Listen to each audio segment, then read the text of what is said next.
Laura grąžino raktus, kodėl vakar nepasiėmė. Jis nesakė? Pirmą kartą apie tai girdžiu.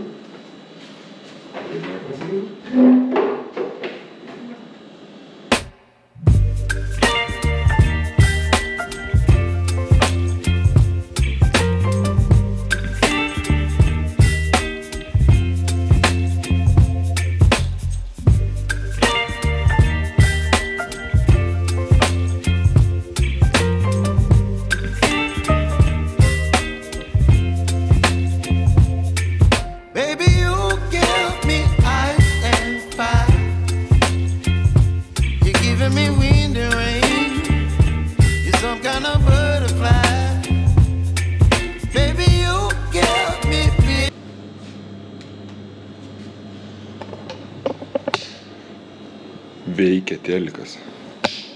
Ar ne? Veikia. Nu, tai žiūrėsim, kas gausis. Manau, kad bus gražu.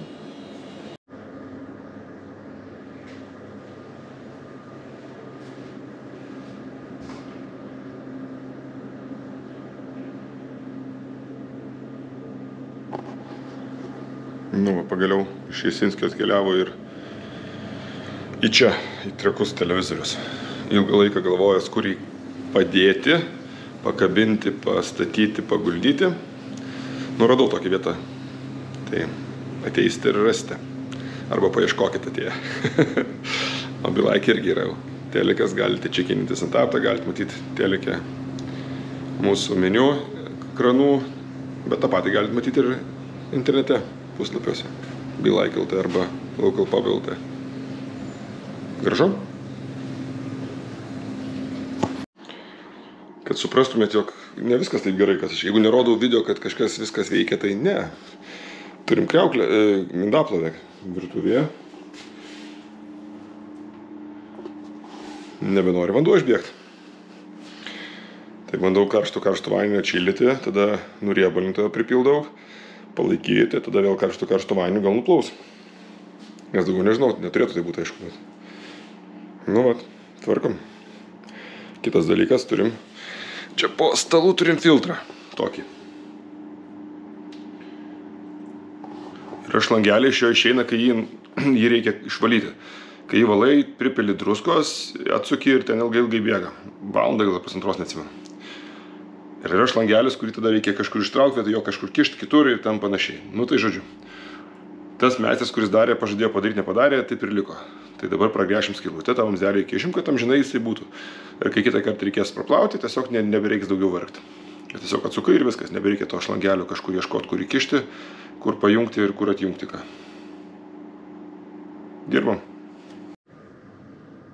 Parašė The Guardian straipsnį apie ten Vilniuje, ką verta pamatyti. Ne tai, kad ką verta, kas įdomaus yra. Ir pateko LocalPub'as tenais. Nu, žiauri faina, žiauri smagu. Tikrai kažkas, nu, toks paglosto, kad tu dirbi ir kažkas tai vertina. Ir kažkaip daug kas pasidžiaugia, bet atsiranda visą laiką, aišku, ir heiterių. Anglams skirtas turinys, nu, ne gal ne anglam, gal visą pasaulį, bet per anglus. Nu, ir jie gal turi teisę pasirinkti tai, kas jiems įdomu ir ką jie galvoja, ne? Aš galvoju, kad turi. Ir tai yra kaip tik labai įdomu ir labai nestandartiška, kas taip ir turėtų būti, o ne tos pačius paveiksliukus kišti visur. Važiuojam.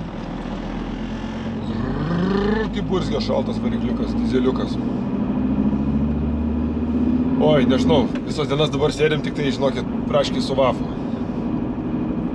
Turim tiek visokių dalykų, kur pradedant nuo visokių muitinių, veterinarinių, čia kur atvažiuoja iš toliau, arba Europos Sąjunga, tai šiaip su atgabenimu su informacija, nes bravarai nežiauriai, nu, didžioji dalis normaliai, bet kai kurie tai taip reikia po 20 kartų raginti, kad kažką atsiųstų, kažką padarytų, kažką duotų. Nu ir suvedinėjom, tai kas nori, pirmam puslapį yra linkas, gali pasižiūrėti alaus sąrašą.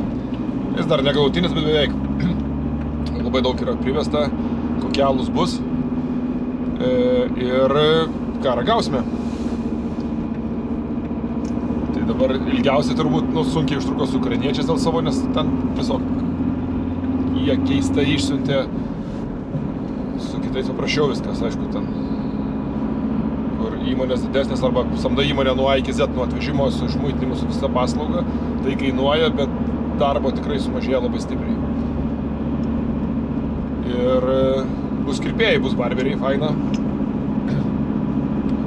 Tai turėjom prieš tai barberius, kitus, šiemet kiti, bet labai fainai. Barberiai ten atrodė ir eilė didelė buvo pakankamai. Turėsim maisto, turėsim Austrių. O taip, jūrų bjaurybės bus kietai. Manau, kad tikrai bus Pakruojo dvaras su savo trauktinėmis, galės paragauti, pažiūrėti, ką jie turi, ką jie gamina. Labai įdomu. Ir aišku, turėsim 2 midus, vieną sidrą iš Latvijos, nes Lietuvoje neturim. O labai norėčiau, kad midus būtų visas, kiek Lietuvoje gaminame, kad visą laiką jie dalyvautų šitam festivalį ir būtų kaip ir didelė dalis to festivalio. Nu ir sakau, bravarų turim daug šalių, daug skirtingų, nežinau, kurio dabar galva sukasi, kiek visko darom, tai tikrai ateikit, pamatysite, turi būti labai kietai. Nu ir aišku, šeštadienį, nepamirškit, yra Lietuvos alaus sommelier čempionatas, finalas. Tai datą dar paskelbsiu laiką, data yra laiką paskelbsiu šeštadienį, bet bus turbūt nuo 12 kokios prasidės. Nu labai įdomus renginys, labai įdomus, bus daug veiksmo ir bus laimėtojas. Turėsim pirmąjį Lietuvoje kartą surinktą čempionatą nugalėtoją. Ateikit, labai bus gerai. Kai aš pasakoju apie ne alų, apie baro reikalus ir paminiu kokius nors darbuotojus, tai yra buvę, kad jie įsižeidė ir labai supyko. Bet aš vis tiek pasakoju. Ir jeigu norėčiau kažką įžeisti asmeniškai, tai parašyčiau ar pasakyčiau ir vardą žmogaus. Tai to nesakau, čia pasakoju ne tam, kad apie darbuotoją kažką pasakyčiau blogo, o tiesiog, kad žmonės žinotų, kokie dalykai darosi, kaip būna ir kaip baruose būna problemų, kurias tenka spręsti. Tai pavyzdžiui, dabar irgi buvo viena kolegė išėjo atostogų ir pirmą dieną turėjo išeiti darbą, šeštadienį, rašo, kad oi, ten kažkas nutiko, neteisiu, nes susirgau. Dabar rašo po pirmos, kai antrąją darbę turi būti. Tai Gertrūda šoko į virtuvę, aš variau į barą dirbti. Dėl vieno žmogaus kažkam, bet žinai, čia ne visi galvoja apie kitus, kaip matau, žinai, esu aš. Dar vienas to įrodymas yra kitą dienas, tai buvo sekmadienis, vėl, kadangi po to sugrįžo, turėjo dirbti sekmadienį. Ryte tyla, jokios žinutės, kaip jaučiuosi, ar gerai, ar blogai, ateisiu, neteisiu, nieko nėra. Mes rašom žinutės, nieko neatsako. Skambinam, neatsiliepia. Nu ir gerokai po pirmos jau. Atrašo, kad oi, miegojau, negirdėjau, tai ateisiu šiandien darbą. Nu ir ką, ir 2 dienos iš tai sekmadienį sugadintos, nes sekmadienį pusę dienos sėdėjom, laukėm ir planavom, kad teks patiem važiuoti, nes neatrašinėja, kažkam teks iš mūsų važiuoti. Nu, kad neišvažiavai, tai nieko nekeičia, vis tiek visą dieną iškrito. Pasakau, kaip gavau, ne, iš savivaldybės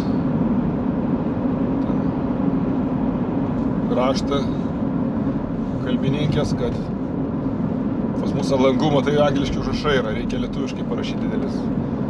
Nu ir iškart sakiau, kad aš tikrai lietuviškai nedėsiu, nes aš darkys visą dizainą, kaip tai atrodo tie užrašai, atrodys tragiškai, tie langai atrodys privaryti, nu tai blogiausia atveju tektų juos tiesiog nuklijuoti. Ir ką pasiektų, absoliučiai nieko, tiesiog nebūtų jokio žodžio, ne angliškai, ne lietuviško. Ar tai yra normalu? Nu, nenormalu, nes tikslas yra tame, kad būtų kažkas geriau, kažkas pasikeistų ir kažkas būtų tikslas pasiektas. Nu, kažkokį suprasme tas padaryti, kad nauda vartotojui būtų. Tai čia tokios vartos naudotojas negautų. Nu, bet aš tada sugalvojau, kad reikia užregistruoti prekinį ženklą ir pridavėm prekinio ženklo registraciją. Nu, tai dabar sugaišom belė kiek laiko. Sumokėjom 180 eurų. Ir viskas yra kaip yra. Niekas nepasikeitė.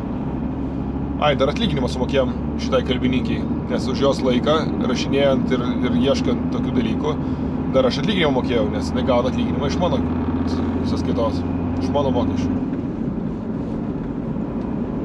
Tai kalnas pinigų, daug laiko ir yra kaip buvo. Idėja, dabar galvoju, čia praeitą savaitės gale ar savaitgalį čia, Sakiškė savo festivalio reklamą jau sudėjo ten pranešimus, tai jis vyks po 10 mėnesių, daugiau nei 10 mėnesių. Ir jie sugalvoja, kad likus 2 savaitėm iki mūsų festivalio reikia pasinaudoti tuo srautų žmonių susidomėjimo festivaliu ir įdėti savo. Tai išduosiu paslaptį. Jūs truputėlį samišę duosite, neparduosite visiškai bilietų, nes jūsų bilietai yra brangesni. Plius iki festivalio žiauriai toli yra, o mūsų arti festivalis, bet jūs šikate ant galvų. Lygiai taip pat kaip Genys šiko jums padarė festivalį savo prieš 2 savaitės, tai jūs dabar lygiai taip pat šikate. Nu, taip jau yra įprasta Lietuvoje, turbūt, kad daugelis nesupranta, nereikia šikti, nes ir tau šika ant galvos. Tai, o jiems prišiko, jie nesuprato, kad prišikta ir turbūt ir kitiem tą patį daro. Nu, gaila, kad taip, bet aš nusprendžiau daugiau su jais nesidalinti tokią informaciją ir nieko apie tai, ką mes darome ir kokius rengiame renginius. Ir jeigu žmonės nesupranta, kas yra bendradarbiavimas ir gali būti tų festivalių daug ir visi jie gali bendrauti ir normaliai elgtis, nu, yra kaip yra. Ne pirmas kartas jie su savo bairiais, nu, tai nematau prasmės daugiau su jais bendradarbiauti. Jeigu Vidmantas sėdė autobuse, tai jisai veža alų. Taip, važiuojam buvau sandėlyje, pasikroviau alaus, vežu vieną barą į kitą barą, tada atsidarinėjau barą, nes vaikinukas, kuris turėjo laikyti egzaminą, aš pasikalbėjau tiesiog trumpai dieną prieš tai, nu, nėra ką laikyti. Ir jis taip pat susiprato, kad reikia išeiti turbūt. Ne jam tas darbas yra, taip jau būna. Ir gerai, kai žmogus ir pats supranta, tai turbūt taip yra geriau. Tai ir kitų laiko daug negaišta. Tai jam matyt buvo, tikėjosi kažko kito. Ir gaila ir gerai, nežinau, čia kaip sakyti. Jeigu būtų taip toliau kankinėsis, tai nieko gero iš to nebūtų, būtų laiko daugiau sugaišta.